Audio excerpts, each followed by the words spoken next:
जय भोलेनाथ। स्वागत है आप सभी का बरगदेश्वर महादेव मंदिर उन्नाव के YouTube चैनल पर। आज हम अपने दैनिक प्रवचन में पद्म पुराण का पावन पाठ आरंभ कर रहे हैं। हमारा उद्देश्य है कि 18 पुराणों का ज्ञान हम रोजाना आप तक वीडियो के माध्यम से पहुंचाते रहें। हर दिन शाम 5 बजे नई वीडियो और शाम 7 बजे लाइव आरती दर्शन भी अवश्य देखें।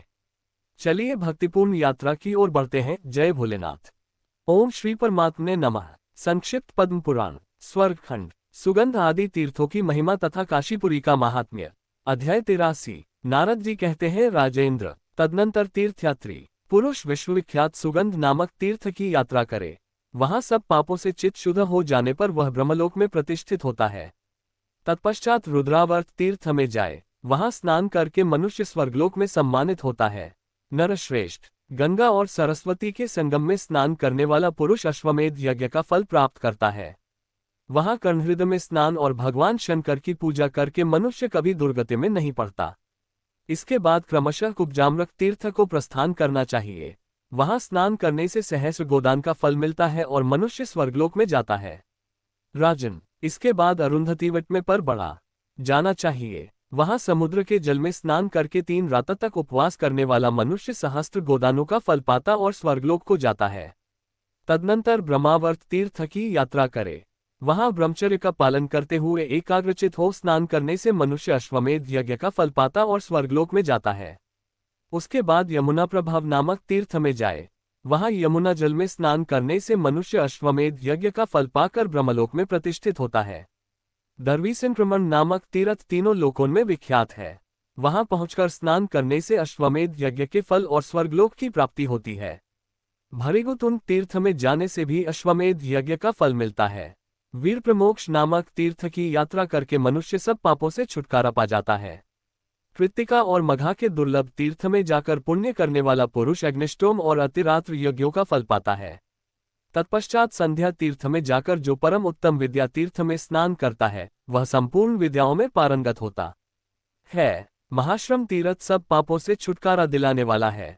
वहां रात्रि में निवास करना चाहिए। जो मनुष्य वहां एक समय भी उपवास करता है उसे उत्तम लोकों में निवास प्राप्त होता है। जो 3 दिन पर एक समय उपवास करते हुए 1 मास तक महाश्रम तीर्थ में निवास करता है वह स्वयं तो भवसागर के पार हो ही जाता है, अपने आगे पीछे की 10-10 पीढ़ियों को भी तार देता है। परम पवित्र देववंदित महेश्वर का दर्शन करके मनुष्य सब कर्तव्यों से उऋण हो जाता है। उसके बाद पितामह द्वारा सेवित वेत्सिका तीर्थ के लिए प्रस्थान करे। वहां जाने से मनुष्य अश्वमेध यज्ञ का फल पाता और परमगति को प्राप्त होता है।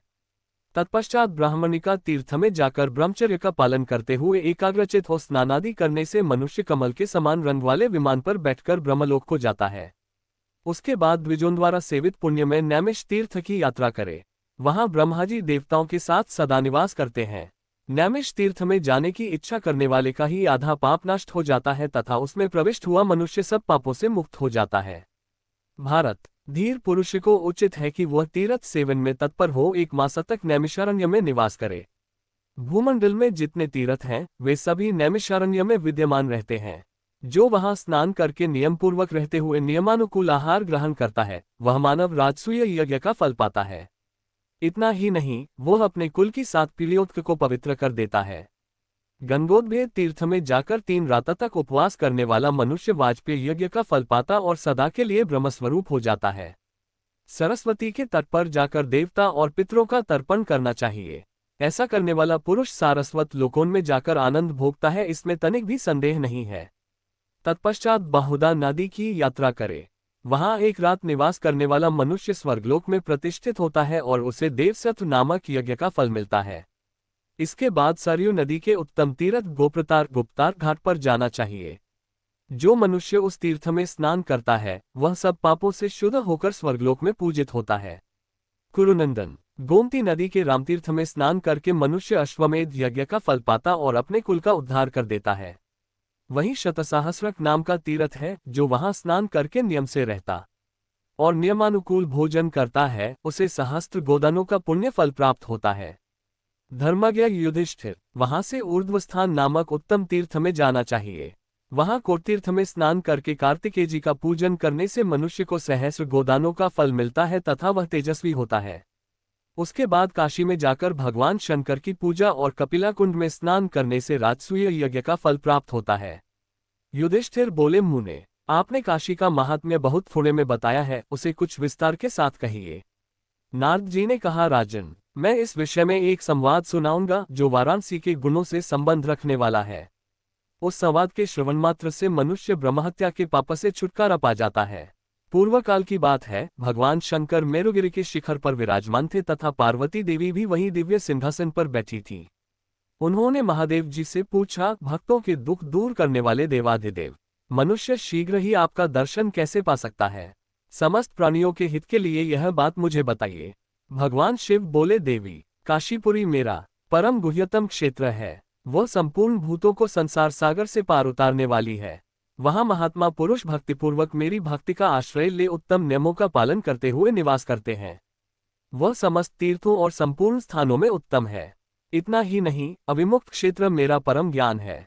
वह समस्त ज्ञानों में उत्तम है। देवी, ये वाराणसी संपूर्ण गोपनीय स्थानों में श्रेष्ठ तथा मुझे अत्यंत प्रिय है। मेरे भक्त वहां जाते तथा मुझमें ही प्रवेश करते हैं। वाराणसी में किया हुआ दान, जप, होम, यज्ञ, तपस्या, ध्यान, अध्ययन और ज्ञान सब अक्षय होता है। पहले के हजारों जन्मों में जो पाप संचित किया गया हो, वह सब अविमुक्त क्षेत्र में प्रवेश करते ही नष्ट हो जाता है। वरान्य ब्राह्मण, क्षत्रिय, वैश्य, शूद्र, वर्ण संकर, स्त्री जाति, मल्लेच्छ तथा अन्यान्य मिश्रित जातियों के मनुष्य, चांडाल आदि, पापयोनि में उत्पन्न जीव, कीड़े, चींटियां तथा अन्य पशु पक्षी आदि जितने भी जीव हैं, वे सब समयानुसार अविमुक्त क्षेत्र में मरने पर मेरे अनुग्रह से परम गति को प्राप्त होते हैं। मोक्ष को अत्यंत दुर्लभ और संसार को अत्यंत भयानक समझकर मनुष्य को काशीपुरी में निवास करना चाहिए।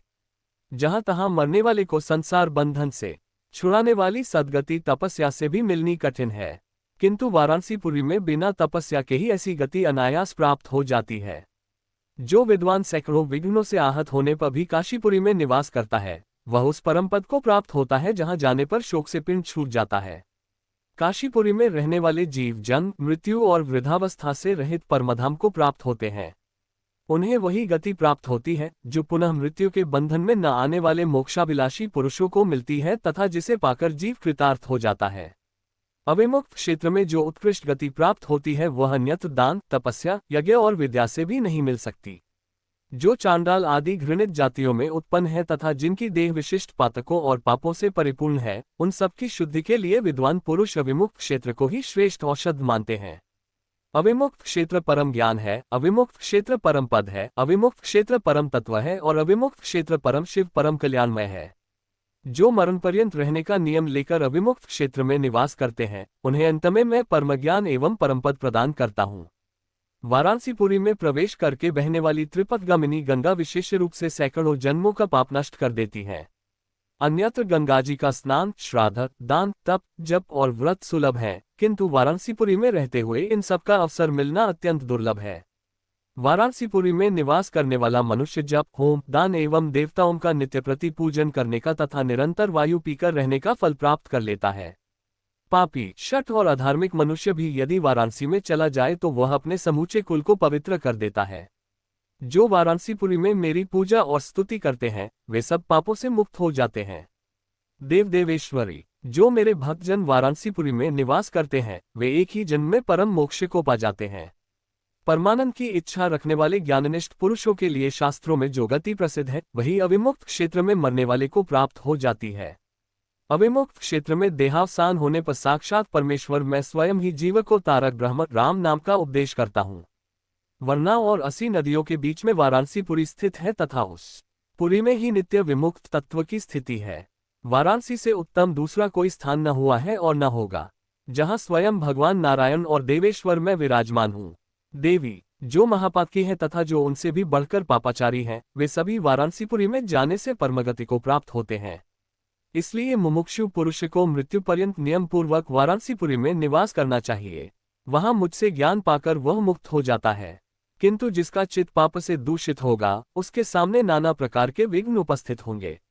अतः मन, वाणी और शरीर के द्वारा कभी पाप नहीं करना चाहिए। नारद जी कहते हैं, राजन, जैसे देवताओं में पुरुषोत्तम नारायण श्रेष्ठ हैं, जिस प्रकार ईश्वरों में महादेव जी श्रेष्ठ हैं, उसी प्रकार समस्त तीर्थ स्थानों में ये काशीपुरी उत्तम है। जो लोग सदा इस पुरी का स्मरण और नामोच्चारण करते हैं, उनका इस जन्म और पूर्व जन्म का भी सारा पातक तत्काल नष्ट हो जाता है। इसलिए योगी हो या योगरहित महान पुण्यात्मा हो अथवा पापी, प्रत्येक मनुष्य को पूर्ण प्रयत्न करके वाराणसीपुरी में निवास करना चाहिए। आशा है आज का पद्म पुराण पाठ आपके जीवन में शांति और आशीर्वाद लाएगा। कृपया चैनल को लाइक, शेयर और सब्सक्राइब अवश्य करें। शाम 7 बजे लाइव आरती दर्शन में जरूर जुड़ें। फिर मिलेंगे कल शाम 5 बजे एक नए अध्याय के साथ। जय भोले।